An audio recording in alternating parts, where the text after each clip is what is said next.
The moment a man starts joking about losing you in public, he already believes you'll never leave. The laughter rolled across the penthouse like expensive perfume, light and careless beneath the glow of crystal chandeliers hanging 30 floors above Manhattan. A jazz band played softly near the windows while servers moved through the crowd carrying trays of champagne and tiny gold spoon desserts no one actually ate. Jason Whitmore stood near the marble bar in a tailored charcoal suit, one arm draped around the back of a blonde coworker while his college friends circled around him with whiskey glasses in their hands. "I'm serious," he said, grinning as the room leaned closer. "Evelyn would forgive me even if I cheated twice." The men laughed instantly. Loud, comfortable, the kind of laughter people give when they've heard the same joke before. Someone nearly spilled his drink. Another guy slapped Jason on the shoulder and called him the luckiest man in New York. Jason loved moments like this.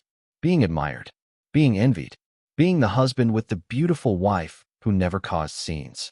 Across the room, Evelyn Carter Whitmore stood beside the floor-to-ceiling windows overlooking the river, her black satin dress reflecting fragments of city light every time she moved. She held a champagne glass delicately in one hand, though the ice had already melted. She had stopped drinking it 20 minutes ago. The skyline behind her looked cold enough to cut glass. She heard every word, every laugh, every careless ounce of disrespect wrapped inside the performance her husband called charm. But what startled her wasn't the humiliation. It was how unsurprised she felt. Jason finally glanced toward her with the confidence of a man certain of his own safety. "See," he laughed to the room. "She's not even mad." More laughter followed. Evelyn smiled softly, calmly, beautifully, and for the first time in 11 years of marriage, that smile meant absolutely nothing. The blonde beside Jason looked uncomfortable for half a second before Jason leaned closer to whisper something into her ear, making her laugh again. Evelyn watched his reflection in the glass instead of turning around fully. That was easier somehow. Reflections felt less personal, less painful. Somewhere behind her, silverware clinked against china. Someone discussed stock prices near the piano.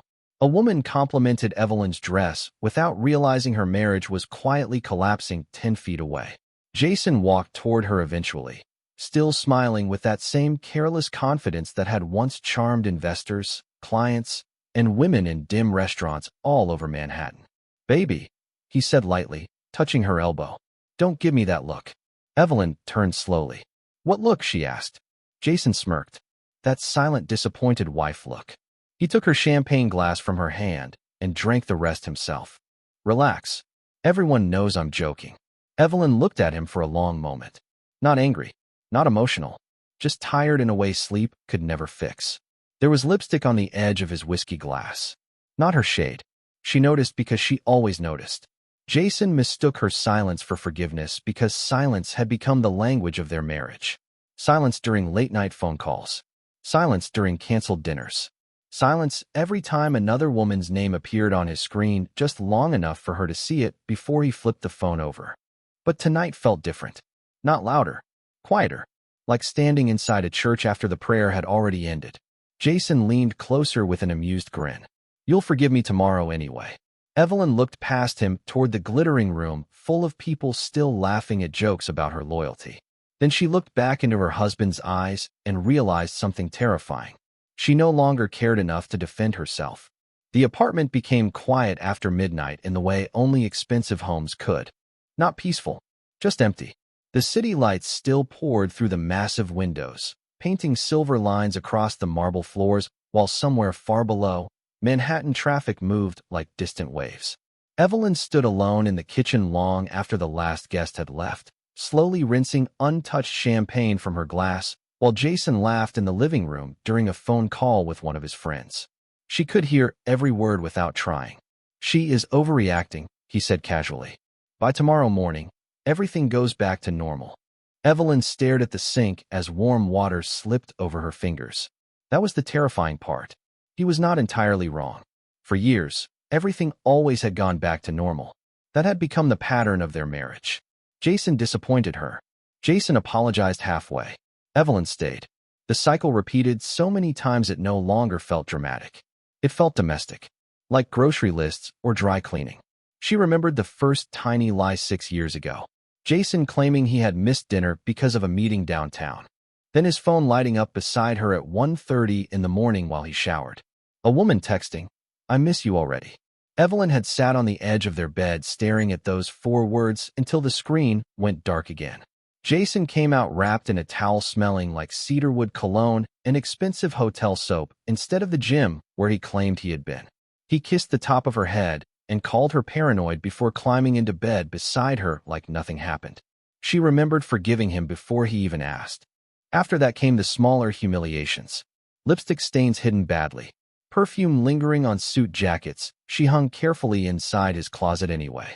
Dinner reservations forgotten because another woman had kept him entertained longer than expected. There was always a reason, always a distraction, always another polished explanation delivered with the confidence of a man who had never truly faced consequences. And Evelyn always adjusted herself around the damage. That was the part no one saw, not the betrayal, the shrinking, the way she slowly trained herself not to ask questions during late nights. The way she pretended not to notice unfamiliar names appearing on restaurant receipts. The way she learned to swallow loneliness quietly at tables designed for 12 people. In the beginning, she used to wait for him by the window when he worked late. Back when Jason was still building his company from a rented office downtown and surviving on black coffee and ambition. Evelyn had believed in him before investors did. She had edited presentations at 2 in the morning beside him, ordered takeout when he forgot to eat, paid bills during months when his business barely survived. There was a photograph somewhere from those years. The two of them standing outside a tiny 1-bedroom apartment in Brooklyn, smiling like exhausted idiots while holding cheap champagne from a plastic grocery bag because Jason had finally landed his first major client. Back then, when he looked at her, it felt like gratitude. Somewhere along the way, gratitude became entitlement. Evelyn dried her hands slowly with a dish towel while Jason entered the kitchen loosening his tie. "You are still awake?" he asked casually. She nodded once. Jason opened the refrigerator and grabbed bottled water before leaning against the counter. "Do not make tonight bigger than it was," he said with a tired sigh. People were drinking. It was a joke. Evelyn looked at him carefully. His face. His wedding ring. The familiar arrogance sitting comfortably in his posture. Jason truly believed the marriage was indestructible because she had protected it alone for too many years. He took a sip of water. "You always get quiet before you forgive me." For a moment, neither of them spoke. The refrigerator hummed softly in the silence. Somewhere outside, a siren echoed through the city. Then Evelyn reached toward her left hand very slowly and slid off her wedding ring for the first time in 11 years. Jason watched the movement with mild confusion at first, like a man noticing rain before realizing a storm has already arrived. Jason stared at the wedding ring resting in Evelyn's palm like he had never seen it before. The kitchen lights reflected softly against the diamond while the silence between them thickened inch by inch. For 11 years that ring had existed as something permanent in his mind, like the marble counters or the skyline outside their windows. Untouchable. Guaranteed. He gave a short laugh under his breath, confused more than concerned. "Come on, Evelyn," he said lightly. "Do not do this dramatic thing tonight." But she did not answer immediately. She simply placed the ring carefully on the counter beside the sink, slow enough for him to hear the tiny metallic sound against the stone. Jason watched her with growing irritation. He hated silence when he could not control it. "You are seriously upset over a joke?" he asked. "A room full of people laughed because they know I love you." Evelyn looked at him for a long moment before speaking. "No," she said quietly. "They laugh because they know you do this often." That landed differently. Jason's expression shifted almost invisibly. Not guilt. Annoyance. The kind successful men wore when someone interrupted the version of reality they preferred. He loosened his tie further and walked toward the living room, expecting her to follow him the way she always had after arguments. But she stayed exactly where she was. Jason turned back. "Are we really doing this at 2 in the morning?" he asked. Evelyn glanced toward the windows where Manhattan still glowed beneath the darkness like a city refusing to sleep. "I think we have been doing this for years," she answered softly. He rolled his eyes. "You always get emotional after parties." Emotional. The word almost made her smile. Jason had called her emotional every time she reacted normally to something painful. Emotional when she cried after he missed their anniversary dinner because of another woman. Emotional when she found hotel charges in Miami during a business trip she was never invited to. Emotional when she sat alone during Christmas Eve while he answered calls outside for nearly an hour with a smile she had not seen directed at her in years. Eventually, she stopped reacting altogether. And somehow, that became easier for him. Jason walked back into the kitchen and lowered his voice slightly. Look, I know I screw up sometimes. But we have a good life, Evelyn. He gestured vaguely around the apartment. Most people would kill for this. She followed his eyes around the room. The imported marble. The custom lighting. The shelves decorated by designers instead of memories. Their apartment looked perfect in photographs. That was the problem. It had become a showroom instead of a marriage. Do you remember Brooklyn? She asked suddenly. Jason blinked. What? The apartment over the laundromat. He frowned slightly, caught off guard by the question. That was a long time ago. Evelyn nodded once. Back then, when the heat stopped working in January, you held my hands all night because they were freezing. Jason said nothing. You used to look at me like losing me would ruin your life. The words hung quietly between them. Jason shifted uncomfortably before grabbing his phone from the counter. A notification lit the screen briefly. Another woman's name. Another late-night message. Evelyn noticed him flip the phone over instantly. Muscle memory. Jason exhaled heavily. You are exhausted. We both are. Let us sleep and talk tomorrow. But Evelyn already knew there would be no tomorrow conversation. No apology breakfast. No flowers arriving at noon. No carefully rehearsed speech about stress and pressure and misunderstandings. Something irreversible had happened tonight. Not because Jason embarrassed her publicly. He had done that before. The difference was far more dangerous. Tonight was the first time she realized she no longer believed him when he said he loved her. And somehow, even worse than that, she no longer needed him to convince her otherwise. Jason stepped closer, his confidence slipping just enough for her to notice. Evelyn, he said carefully now, you are not seriously thinking about leaving. She looked at the wedding ring on the counter one final time before turning away from it completely. I think, she said softly, I already left a long time ago. 3 weeks later, Evelyn woke up in complete silence for the first time in years. No buzzing phone vibrating at 6 in the morning beside her. No late-night whiskey glasses abandoned near the sink. No television running in another room because Jason hated sleeping in quiet. Just sunlight slipping gently through thin cream-colored curtains inside a one-bedroom apartment on the Upper West Side that smelled faintly like fresh coffee and clean laundry. The apartment was small by Manhattan standards. 700 square feet. Narrow kitchen. Old hardwood floors that creaked softly near the windows. But every object inside it belonged to her piece instead of someone else's performance. Evelyn stood barefoot near the stove stirring almond milk into coffee while rain tapped lightly against the fire escape outside. She had lived there for 19 days and still caught herself expecting disappointment to walk through the front door. Some habits survived longer than love. Her divorce attorney had called twice already that week. Jason was refusing to take the separation seriously. According to him, this was temporary. Emotional. Dramatic. She always cools off, he had apparently told his legal team with a laugh. Evelyn heard the message while organizing invoices at her dining table and felt absolutely nothing. That frightened her more than anger ever could. Across the room, her laptop glowed with unfinished consulting reports and branding proposals. Work she had quietly returned to after nearly a decade away from the corporate world.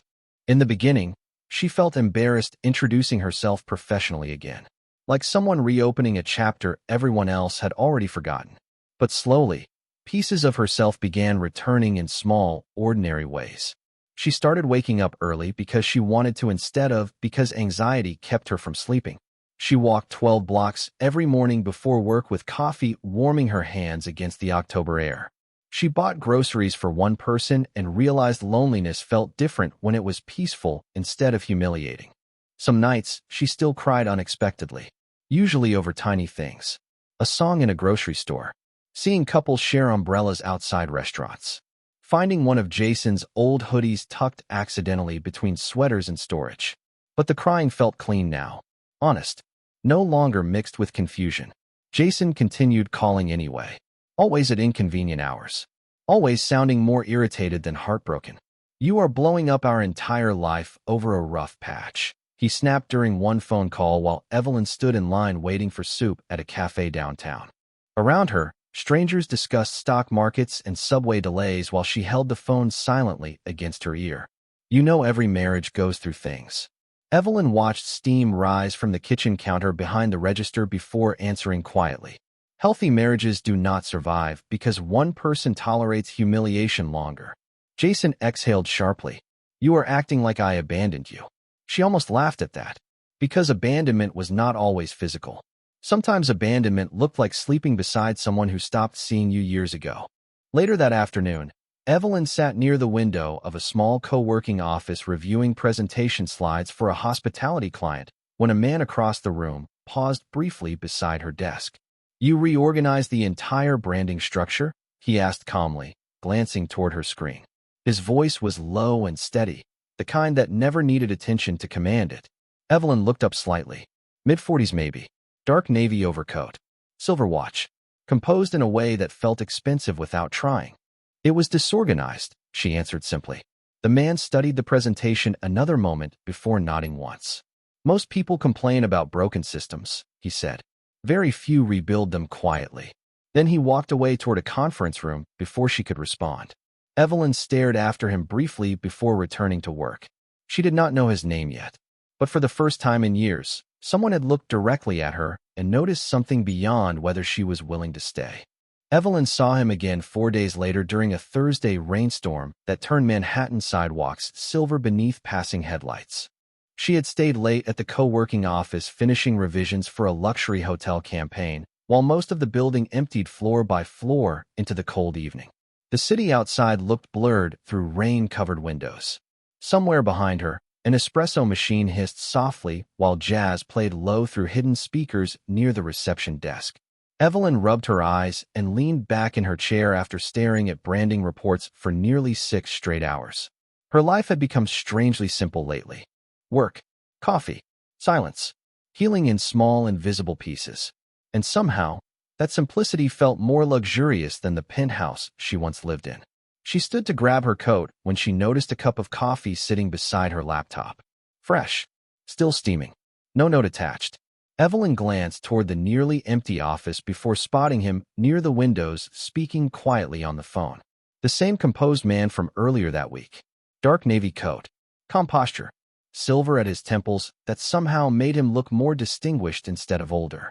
He ended the call and walked toward her with the kind of confidence that never needed to announce itself. You look like you were about to fall asleep over those spreadsheets, he said. Evelyn blinked slightly. You bought me coffee? Technically, he replied. I rescued the entire office from listening to you reheat the same cup 3 times. She almost smiled before catching herself. Almost. He noticed anyway. Alexander Hayes, he said, extending his hand politely. Evelyn Carter. His expression shifted slightly at the sound of her last name, as though recognizing it from somewhere, but he did not mention Jason. That alone felt refreshing. Most people in Manhattan treated her identity like an extension of her husband's business card. Alexander simply nodded once before glancing toward her presentation still open on the screen. Hospitality branding? He asked. Evelyn sat back down slowly. Consulting work. You are very good at it. The compliment landed differently because there was no flirtation attached to it. No performance. Just observation. Alexander pulled out the chair across from her with quiet ease. You reorganize chaos efficiently, he said. That is a rare skill. Evelyn looked down briefly at the scattered notes beside her laptop. I had practice. Something in her tone must have revealed more than intended because Alexander did not push further. Instead, he removed his watch and placed it beside his phone before sitting comfortably like a man fully present in the conversation instead of waiting for a better one. That simple detail unsettled her more than charm ever could. Jason had spent years looking through people while pretending to look at them. Alexander listened carefully, as though silence itself mattered. They spoke for nearly 40 minutes about work, architecture, old New York hotels, and why modern luxury spaces always felt emotionally cold. Evelyn found herself speaking naturally, without rehearsing every sentence first. She had forgotten what that felt like. At one point, Alexander studied her quietly over the rim of his coffee cup before asking, Who convinced you that disappearing was the same thing as being supportive? Evelyn froze slightly at the question. Outside, rainwater slid slowly down the glass windows while traffic lights reflected red across the street below. "Excuse me," she asked softly. Alexander leaned back calmly. "You speak like someone who spent years making herself smaller for another person's comfort." The words hit with terrifying precision. Not because they were cruel, because they were true. Evelyn looked away toward the rain-covered skyline. "Some people mistake endurance for love," she said quietly. Alexander nodded once. "And some people mistake loyalty for permission." Neither of them spoke for several seconds after that. The silence felt thoughtful instead of uncomfortable, safe instead of sharp. Then Alexander stood smoothly and reached for his coat. "You should not stay here too late," he said. "New York has a habit of making lonely people work until midnight." Evelyn gave a faint smile. "How would you know?" Alexander looked at her for a brief moment before answering. "Because I used to think success could keep empty rooms warm too." Then he walked away toward the elevator, leaving behind the untouched scent of rain and cedarwood and the uncomfortable realization that this stranger had seen through her more honestly in 40 minutes than her husband had in 11 years. The envelope arrived on a gray Tuesday morning tucked neatly beneath Evelyn's apartment door between grocery coupons and utility bills. Thick ivory paper. Her full name written across the front in Jason's handwriting she could recognize from across any room in the world. Evelyn stared at it for several seconds before bending slowly to pick it up. Outside her apartment window, rain drifted softly over the city while steam curled upward from the coffee mug warming her hands. For a moment, she considered throwing the envelope away unopened. But curiosity had once been the reason she stayed too long, and now it became the reason she unfolded the card carefully at her kitchen table. The invitation was elegant in the way wealthy people preferred things to be elegant. Minimal, expensive, quietly arrogant. Whitmore Capital Annual Winter Gala. Black tie required. Hosted at the Beaumont Hotel Ballroom. 7:30 p.m.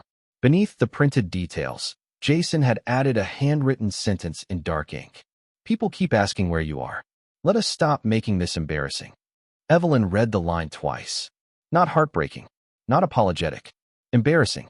As if her absence from his arm at public events had become an inconvenience he needed corrected before investors started asking questions. She leaned back slowly in her chair while rain tapped gently against the glass. Somewhere downstairs, a taxi honked impatiently. Her attorney had warned her Jason was beginning to panic privately, even while pretending confidence publicly. Investors notice things. Board members notice things. Men like Jason built entire careers on image management, and nothing disrupted a polished image faster than a wife quietly disappearing without explanation. Evelyn folded the invitation carefully and set it beside her untouched coffee. Then her phone buzzed against the table. "Jason." She let it ring twice before answering. "You got the invitation?" His voice carried that familiar mixture of charm and control she used to mistake for leadership. "I did." "Good." A pause followed. "You should come." Evelyn looked toward the rain-covered skyline outside her window. "Why?" Jason exhaled softly like she was being difficult on purpose. "Because people are talking, Evelyn." "About what?" "About us." She almost smiled at that. For years people had watched Jason flirt publicly, arrive late to dinners, disappear during vacations, and humiliate her in rooms full of strangers without consequence. Nobody cared about the marriage while she was suffering quietly inside it. But suddenly, now that she had left gracefully instead of dramatically, everyone wanted answers. "It is one evening," Jason continued. "You show up with me, we act normal, and all this tension dies down." Normal. The words sounded almost absurd now. Evelyn walked slowly toward the bedroom while holding the phone against her ear. Her closet was smaller here than in the penthouse. Simpler. Honest. "You still think this is temporary," she said softly. Jason hesitated just long enough to confirm the truth. "I think you are emotional right now." Evelyn closed her eyes briefly. Even now, he could not imagine a version of reality where she simply chose herself over him. "I will think about it," she answered calmly before ending the call. Later that evening, she stood alone in front of her bedroom mirror wearing a black silk dress she had not touched in years. Elegant. Minimal. The kind of dress that did not beg to be noticed because it already understood its value. She studied her reflection quietly while fastening a pair of diamond earrings her mother once gave her before the wedding. There was something strangely unfamiliar about seeing herself without exhaustion written across her face. Her phone buzzed again against the vanity table. A message this time. Not from Jason. From Alexander Hayes. Do not let lonely people convince you to return to rooms that broke you. Evelyn stared at the screen for several seconds, her pulse slowing instead of racing. Then she looked back at her reflection once more. For the first time in years, getting dressed did not feel like preparing to save a marriage. It felt like preparing to bury one. The Beaumont Hotel ballroom glowed like old money pretending not to show off. Crystal chandeliers reflected across polished black marble, while waiters in white jackets moved silently between politicians, investors, and executives worth more money than most people could imagine. A string quartet played near the grand staircase, soft enough to sound elegant, loud enough to remind everyone important people were present. Jason Whitmore stood near the center of the room, shaking hands with investors, while photographers snapped occasional pictures against the gold and ivory backdrop, displaying the Whitmore Capital logo. He looked confident again tonight. Recovered. In control. The perfect image of a successful Manhattan businessman whose life remained exactly where he wanted it. But every few minutes, his eyes drifted toward the ballroom entrance. Waiting. At 7:43, the room shifted almost invisibly. Not silence exactly. More like attention changing direction all at once. Evelyn stepped through the ballroom doors wearing the black silk dress from her apartment mirror, the fabric catching warm light with every measured step she took across the marble floor. Her hair rested softly against one shoulder. Diamond earrings glimmered subtly beneath the chandeliers. Nothing about her appearance begged to be admired, which somehow made the effect impossible to ignore. Conversations lowered instinctively around her. Jason straightened immediately. Relief crossed his face so quickly she almost pitied him for it. He truly believed her arrival meant reconciliation. Control returning. Proof that he still understood her better than she understood herself. He moved toward her through the crowd with a polished smile already prepared. There she is, he said warmly, reaching for her waist like muscle memory.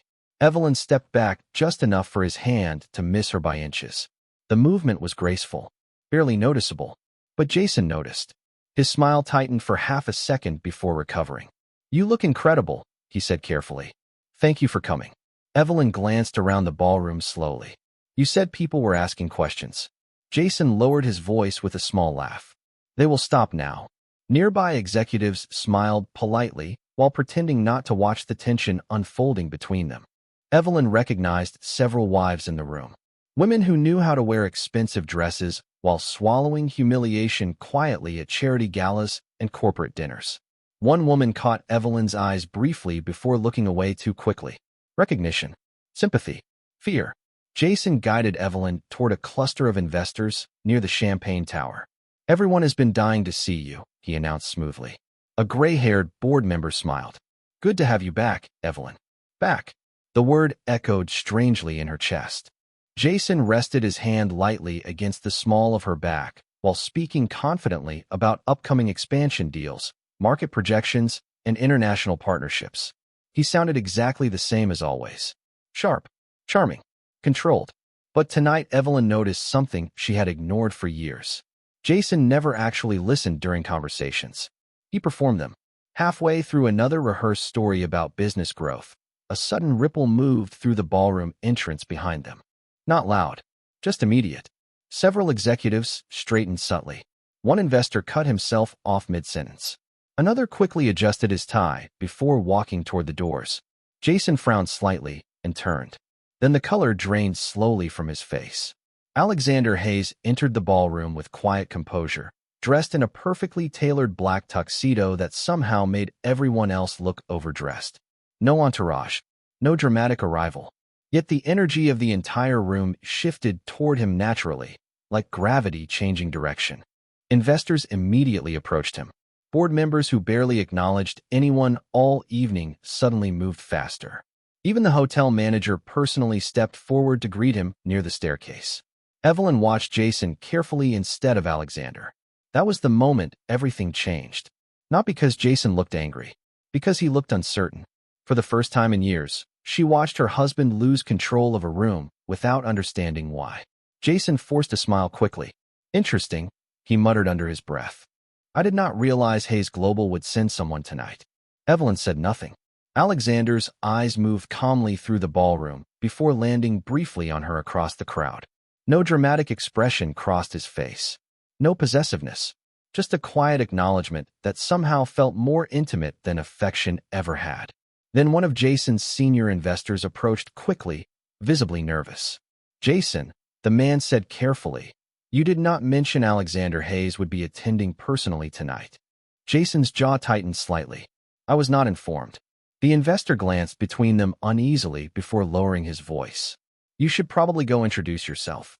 Immediately, Jason adjusted his cufflinks once before crossing the ballroom floor toward Alexander Hayes with the controlled confidence of a man forcing himself not to appear nervous. Around them, conversations continued softly beneath the chandeliers, but the atmosphere had shifted completely now. People watched discreetly over champagne glasses and polished smiles. In rooms like this, power always changed temperature before it changed direction. Evelyn remained near the marble column beside the orchestra platform, calm enough to look detached from the entire evening.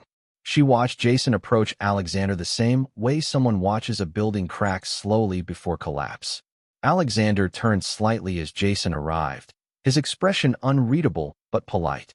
Mr. Hayes, Jason said smoothly, extending his hand. Jason Whitmore. I wish someone had told me you would be attending tonight. Alexander shook his hand once. Firm, brief, last-minute decision.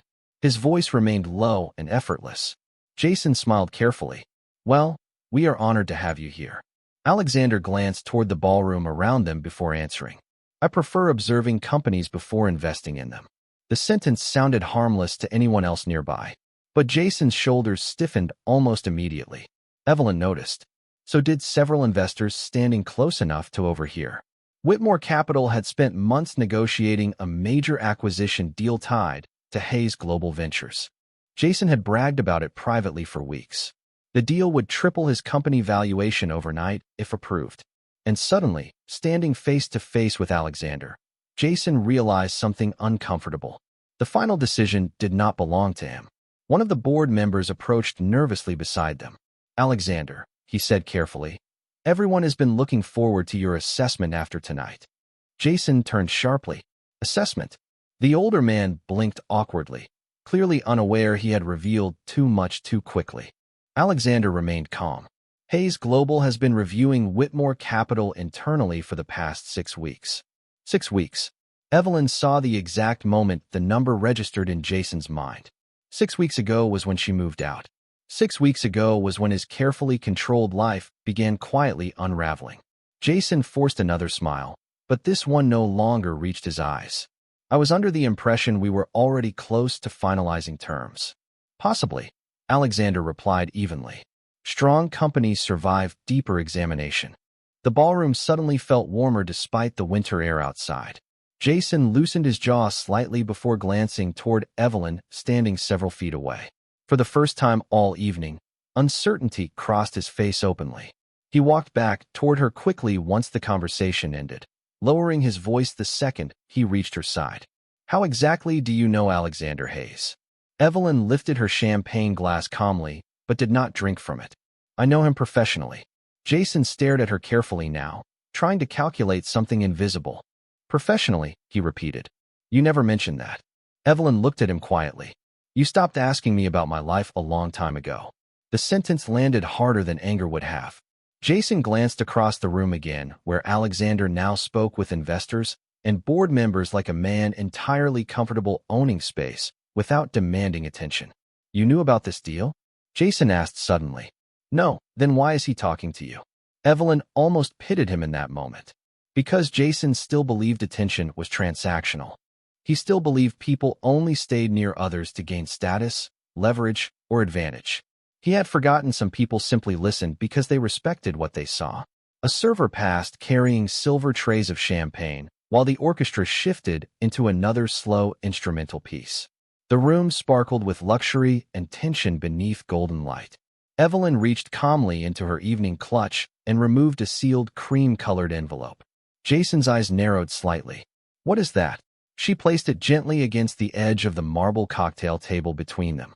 No dramatic movement. No trembling hands. Just quiet finality.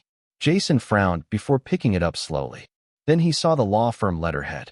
His expression changed instantly. Not anger first. Shock. Real shock. The kind that strips arrogance away before pride has time to recover. Around them, laughter continued from distant corners of the ballroom, while crystal glasses clinked softly beneath the chandeliers. But for Jason, the noise seemed to disappear completely as he opened the envelope with stiff fingers and saw the first line staring back at him beneath the gold ballroom lights. Petition for divorce. Evelyn watched his face lose color one silent second at a time. Then she looked past him toward Alexander standing across the room, calm and unreadable among Manhattan's most powerful people, and realized something strange. This was no longer revenge. It was freedom. Jason read the first page twice as though the words might rearrange themselves into something less final under the ballroom lights. Around him, crystal glasses clinked softly while the orchestra continued playing elegant music, completely unaware that an entire marriage had just collapsed beside the champagne tower. His face had lost all color now. Not the polished discomfort of a businessman managing public embarrassment. Real panic. The kind that arrives when someone finally realizes they were never the one holding everything together. Evelyn, he said quietly, lowering the papers slightly. What is this? She looked at him calmly. Exactly what it says. Jason laughed once under his breath, but the sound came out uneven. You cannot be serious. Evelyn remained still beneath the chandelier light, her black dress reflecting gold across the marble floor. I have never been more serious in my life. Nearby investors continued speaking politely in lowered voices, though several eyes drifted toward them now and then. Jason noticed. Of course he noticed. Public image had always mattered more to him than private damage. He stepped closer immediately, forcing his voice softer. Do not do this here. Evelyn almost smiled at the irony.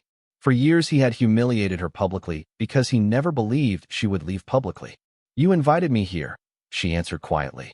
Jason looked down at the divorce papers again before shaking his head sharply. No, this is not happening. His confidence was unraveling too quickly now. Evelyn could see it in the way his jaw tightened between sentences, in the nervous movement of his hands, in the way he kept glancing around the ballroom as though searching for stability in the eyes of strangers. You are angry, he continued.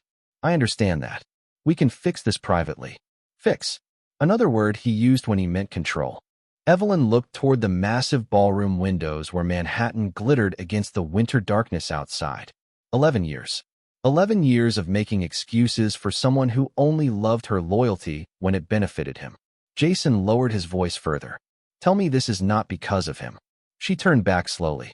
You still think another man is the reason a woman leaves. The sentence hit harder than the divorce papers themselves. Because deep down, Jason had never believed Evelyn possessed enough self-worth to walk away on her own. He always assumed women left only when someone richer, kinder, or stronger appeared first. The possibility that she simply chose peace over him had never crossed his mind. Across the ballroom, Alexander Hayes stood speaking with several executives near the staircase. Calm, untouched by the tension unfolding nearby. He never once interrupted, never approached possessively, never tried to rescue her from the moment. And somehow, that quiet respect revealed the difference between the two men more clearly than words ever could. Jason followed her gaze and swallowed hard. You are making a mistake, he said quietly now. Gone was the arrogance from the penthouse party weeks earlier. Gone was the careless certainty that she would always stay. I built this life for us. Evelyn looked at him for a long moment. No, she said softly. We built it. You just forgot who was carrying the weight beside you. Jason stared at her speechless. Somewhere nearby, laughter erupted from another table while waiters refreshed champagne glasses beneath warm golden light. The world kept moving forward even while his was breaking apart. Evelyn gently took the signed papers from his hand and placed them back inside the envelope before stepping away from the cocktail table. Jason reached for her instinctively, not aggressively, desperately. His fingers brushed lightly against her wrist before stopping there. Evelyn, wait. It was the first honest thing she had heard from him in years. Not manipulation, not performance. Fear. She looked down briefly at his hand before he slowly let go himself. The silence between them felt enormous now. Not angry. Final. Evelyn picked up her coat from the back of the chair nearby and turned toward the ballroom exit. As she walked across the marble floor, people moved aside naturally without understanding why. Alexander noticed her approaching and stepped away from the investors immediately. He did not ask questions, did not offer speeches. He simply opened the ballroom doors for her with quiet respect as cold winter air drifted softly inside from the lobby beyond. Evelyn paused beside him for half a second before looking back one final time. Jason still stood beneath the chandeliers holding the remains of a life he assumed would wait forever. But she no longer belonged to that room, or that version of herself. Then she walked forward into the quiet Manhattan night, not because another man saved her, but because she finally remembered she was never meant to disappear, just to be loved.